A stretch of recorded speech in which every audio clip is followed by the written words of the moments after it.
નમસ્કાર, સાંજના 6 વાગી ગયા છે. આપ જોઈ રહ્યા છો ન્યૂઝરૂમ લાઈવ. હું છું આપની સાથે વિકાસ મકવાણા. સમાચારની શરૂઆત કરીએ તો ગુજરાત પર જાણે કે આકાશી આફત વરસી રહી છે. બારે મેઘ ખાંગા થયા હોય તેવી સ્થિતિ ઉત્તર ગુજરાત અને સૌરાષ્ટ્રના કેટલાક વિસ્તારમાં આજે વાત કરીએ.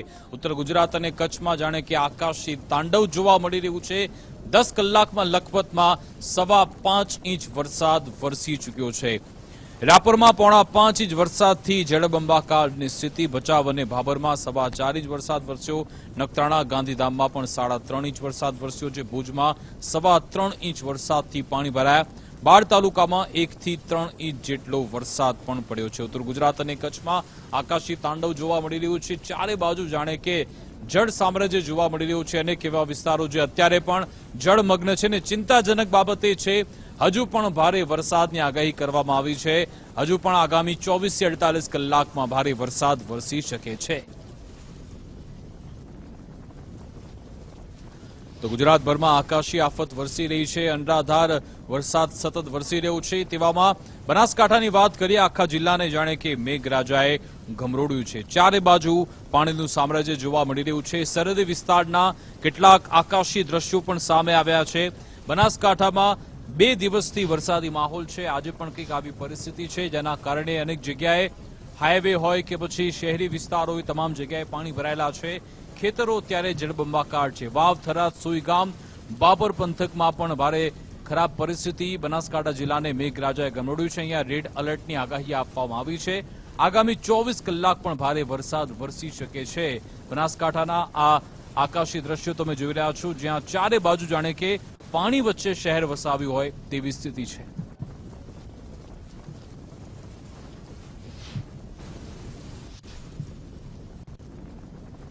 બનાસકાંઠામાં જાણે કે આખી સિઝનનો વરસાદ 24 કલાકમાં વરસ્યો હોય તેવી સ્થિતિ છે. અહીંયા વાવ, થરાદ, સુઈગામના વિસ્તારો બેટમાં ફેરવાઈ ચૂક્યા છે. બનાસકાંઠા જિલ્લા વહીવટી તંત્રની થરાદ ખાતે બેઠક મળી હતી. બેઠક બાદ કલેક્ટર, એસપી, ડીડીઓ સહિતનો કાફલો પણ વાવ પહોંચ્યો છે. વાવ થરાદ હાઈવે બંધ થતા તંત્રની ગાડીઓ રસ્તામાં રોકવી પડી હતી. વાવ થરાદ હાઈવે પાણીમાં ગરકાવ થતા તંત્રનું જવું મુશ્કેલ બન્યું. જિલ્લા કલેક્ટર, એસપી અને ડીટીઓએ પોતાની ગાડીઓ છોડી રેનકોટ પહેરી પ્રાઇવેટ ગાડીમાં વાવ જવા માટે નીકળ્યા. હાઈવે પર નાના વાહનો પસાર થઈ શકે તેવી પરિસ્થિતિ અહીંયા નથી. બનાસકાંઠા જિલ્લામાં છેલ્લા 24 કલાકમાં ખાસ કરીને જે સરહદી તાલુકા છે એમાં ખૂબ ભારે વરસાદ પડેલો છે. ખાસ કરીને સુઈગામમાં 18 ઇંચ કરતાં વધારે વરસાદ પડ્યો છે. બાબરમાં પણ છેલ્લા 28 કલાકમાં 15 થી 16 ઇંચ વરસાદ પડ્યો છે. વાવ, થરાદમાં પણ 13 ઇંચ કરતાં વધારે વરસાદ પડ્યો છે. જે રીતે હવામાન વિભાગની આગાહી હતી તે મુજબ તમામ જે શાળાઓ છે અને એમાં રજા આપેલી છે. શૈક્ષણિક કાર્ય આજે બંધ છે.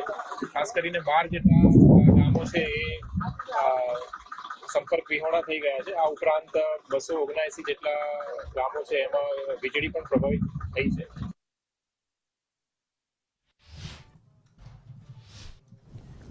બનાસકાંઠામાં ધોધમાર વરસાદને પગલે શંકર ચૌધરી એક્શન મોડમાં છે. વિધાનસભા અધ્યક્ષ શંકર ચૌધરી બનાસકાંઠા પહોંચી ચૂક્યા છે. ભારે વરસાદને પગલે જે પરિસ્થિતિ ઊભી થઈ તેના કારણે બનાસકાંઠાની મુલાકાતે અસરગ્રસ્તોને ઝડપી સહાય મળે તે માટે સ્થાનિક તંત્ર સાથે તેઓ મુલાકાત કરવાના છે. વિધાનસભા સત્ર ચાલતું હોવાથી મોડી રાત્રે તેઓ પરત પણ ફરશે. બનાસકાંઠાની પરિસ્થિતિ ખૂબ જ વિકટ છે. ચારે બાજુ અત્યારે પાણી ભરાયેલા છે. બારે મેઘ ખાંગા થયા હોય તેવી સ્થિતિ છે, જેના કારણે હવે અસરગ્રસ્તોને ઝડપી સહાય મળે તે માટે વિધાનસભાના અધ્યક્ષ શંકર ચૌધરી પણ બનાસકાંઠા પહોંચ્યા છે, જ્યાં તેઓ સ્થાનિક તંત્ર સાથે સંકલનમાં છે. તેમને જરૂરી આદેશ પણ આપવામાં આવી રહ્યા છે. જો કે વિધાનસભા સત્ર પણ ચાલી રહ્યું છે, જેથી તેઓ આજે મોડી રાત્રે પરત પણ ફરી જશે. સ્થાનિક તંત્ર સાથે સતત શંકર ચૌધરી સંકલનમાં છે. તેમની સાથે મુલાકાત પણ કરી રહ્યા છે. તેમને જરૂરી આદેશ પણ આપવામાં આવી રહ્યા છે. તો આજ અંગે શંકર ચૌધરી સાથે ગુજરાત ફર્સ્ટે વાતચીત કરી હતી. શું કહેવામાં આવ્યું તેમના તરફથી તે પણ સાંભળી લઈએ. વરસાદની સ્થિતિ એક સાથે લગભગ 17 ઇંચ જેટલો વરસાદ, જ્યાં ક્યારેય આખા વર્ષનો 17 ઇંચ ન થતો હોય એટલો એવા વિસ્તારમાં માત્ર 24 કલાકમાં 17 ઇંચ જેટલો વરસાદ થઈ ગયો છે. અને એને કારણે પાણી, એક બાજુ રણ છે તો રણનું પાણી રણ પણ ભરાઈ ગયું છે અને એ પાણી ખેતરોમાં પણ એ જ ભરાયું છે. એટલે સમાન 5-5 ફૂટ 6-6 ફૂટ ક્યાંક વધારે પાણી પણ ભરાઈ ગયા છે. તો પવનની દિશા પણ પશ્ચિમ દિશા તરફની છે, એટલે જેથી કરીને પાણી જે સમુદ્રમાં વહી જવું પડે એ પણ નથી નીકળી શકતું. એટલે પાણીનો ખૂબ મોટો ભરાવો છે. કેટલાક ગામો હજુ સંપર્ક વિહોણા છે અને ખાસ કરીને સુઈગામ, વાવ, થરાદ, બાબર, દિયોદર સહિત દિયોદર સુધી કનેક્ટિવિટી થઈ ગઈ છે, દિયોદર બાબર સુધી, પરંતુ સુઈગામ સૌથી સહેલું જ્યાં કનેક્ટિવિટી સેન્ટરની તાલુકા સેન્ટર ઉપર પણ જવા માટે પાણી અત્યારે ભરેલા છે 5 ફૂટ સુધી. સરકારી તંત્રએ વ્યવસ્થા ચાલુ કરી દીધી છે. વીજળીની કનેક્ટિવિટી કાલે સાંજ સુધીમાં કાર્યરત થાય એ માટે તંત્રને કામે લગાડ્યું છે. એટલે 50% જેટલા ગામોમાં કાલે સાંજ સુધીમાં વીજળી થઈ જશે અને એક વખત વીજળી થઈ જાય તો પછી આગળનું કામ ચાલુ થાય.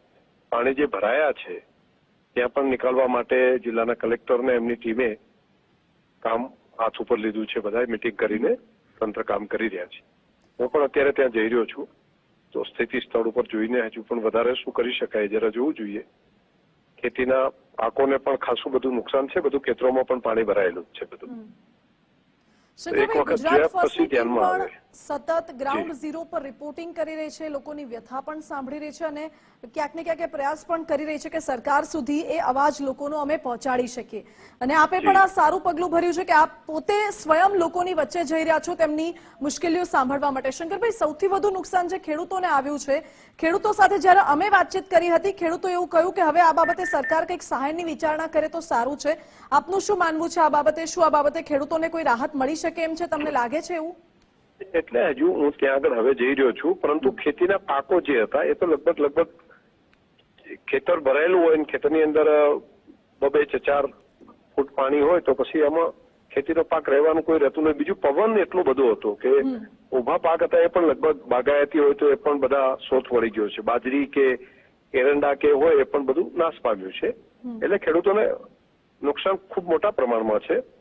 હજુ પ્રત્યક્ષ રહીને જોઈને જાતે જોશું તો ધ્યાનમાં આવશે. અત્યારે જે સમાચાર જેટલા મળે છે ત્યાં સુધી પાણી અને પવન આ બેને ખૂબ મોટું નુકસાન કર્યું ને 24 કલાક સતત પવન અને પાણી બંને એક સાથે ચાલ્યા છે. એટલે પશુ માટે, ખેતીના પાક માટે ખાસું છે. પણ અત્યારે સૌથી પહેલું તો માનવ લોકોને લાઇટ મળે તો પાણી પહોંચી જાય અને એને ખાવા માટેનું વ્યવસ્થા ત્યાં આગળ ખોરાકને મળી જાય. સૌથી પહેલી પ્રાયોરિટી આ છે. અને બીજું કનેક્ટિવિટી કરવી. જે રોડ તૂટી ગયા છે રસ્તાઓ, તો એને હોસ્પિટલ કે ક્યાંક આવવું હોય તો આવવાની વ્યવસ્થા થઈ શકે. એટલે ગામોને જોડવાની વ્યવસ્થા અને વીજળીની વ્યવસ્થા એ સૌથી પહેલી પ્રાયોરિટી. પછી આગળની કાર્યવાહી પણ કરવી પડશે. બિલકુલ. શંકરભાઈ, આપ સ્વયં ત્યાં બનાસકાંઠા જઈ રહ્યા છો, જે ખેતી અને પશુધન આધારિત જિલ્લો છે અને સૌથી વધારે નુકસાન ખેતી અને પશુધનને થયું છે. શું આ બાબતે આપ સરકાર સમક્ષ કે કૃષિ મંત્રીને રજૂઆત કરશો? તો સરકાર આ બાબતમાં ગંભીર છે. માનનીય મુખ્યમંત્રીશ્રીએ પણ આજે મળ્યા હતા. એમણે પણ કહ્યું છે કે જે કંઈ કરવા જેવું હોય બધું સરકાર એના જે રિપોર્ટ આવે તો એના આધાર ઉપર પછી આગળ બિલકુલ મદદ પણ કરશું એમણે કહ્યું છે. મુખ્યમંત્રીશ્રીએ પણ પોઝિટિવ એ વાતને લીધી છે. અને એટલા માટે તો હું પોતે આજે ચાલુ વિધાનસભા છે, વિધાનસભાનો આવતીકાલે પણ સવારે વિધાનસભા કાલે બપોરે પણ મળવાની છે. છતાં પણ પ્રત્યક્ષ રીતે ત્યાં જોવા અને પ્રત્યક્ષ રીતે ત્યાં જઈને સ્થિતિનો થોડો અંદાજ પણ આવે અને લોકોને મદદ પણ કરી શકાય. એટલે રાત આખી એ વિસ્તારની અંદર અત્યારે રહેવાનો છું હું અને હું પહોંચ્યો છું. એટલે મારાથી બનશે એટલું હું. બાકી જિલ્લાનું તંત્ર, કલેક્ટર, તેના સ્થાનિક આગેવાનો બધા લોકો કામ કરી રહ્યા છે.